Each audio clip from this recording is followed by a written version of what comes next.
우리 주님의 평안을 전합니다. 오늘의 말씀은 에스더 3장입니다. 5절과 6절입니다.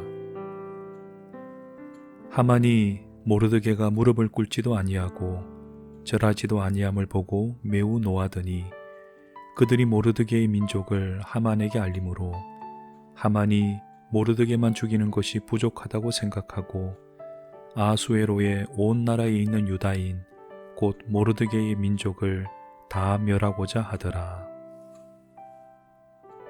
하나님은 에스더를 왕으로 세우셨습니다. 이것은 장차 유대인을 구원하기 위한 큰 그림이었습니다.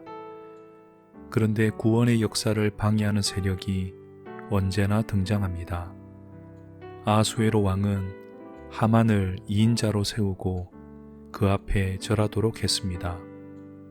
그런데 왕국 문지기였던 모르드게는 굽히지 않았습니다. 그 이유는 그가 아각, 즉 아말렉 사람이었기 때문입니다. 아말렉 족속은 과거에 이스라엘에게 큰 아픔을 주었던 민족입니다. 이스라엘이 광야를 행진할 때 하이에나처럼 따라와서 낙오된 약자들을 공격했습니다. 약자들에게 무자비했던 아말렉에 대해 하나님은 천하에서 그들을 지워버리라고 경고하셨습니다. 모르드게는 이 명령을 알았기 때문에 하만에게 절하지 않았던 것입니다. 하만은 모르드게를 괘씸하게 여겼습니다. 그래서 모르드게뿐 아니라 유다민족 전체를 몰살시킬 계획을 세웠습니다. 하만은 제비를 뽑아 거사일을 정했습니다.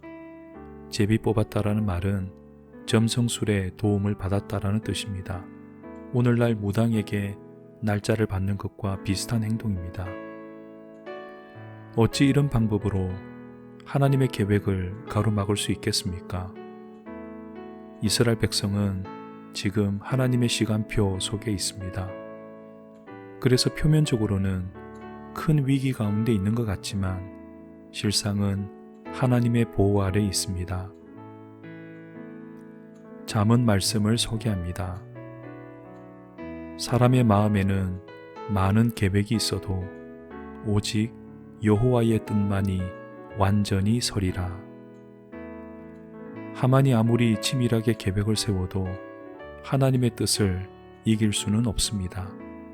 결국에는 하나님의 뜻만이 온전히 서게 됩니다.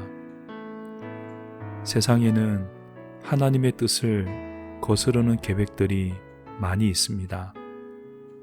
하나님의 말씀을 반대하는 계획이라면 절대 동조해서는 안 됩니다.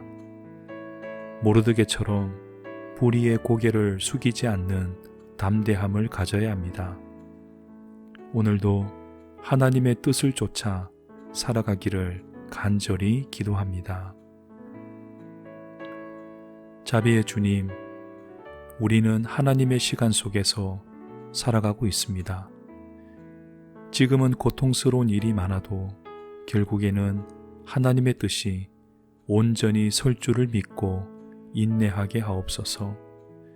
세상의 죄악된 계획에 동조하지 않고 하나님의 거룩한 뜻을 따라 살아가게 하옵소서.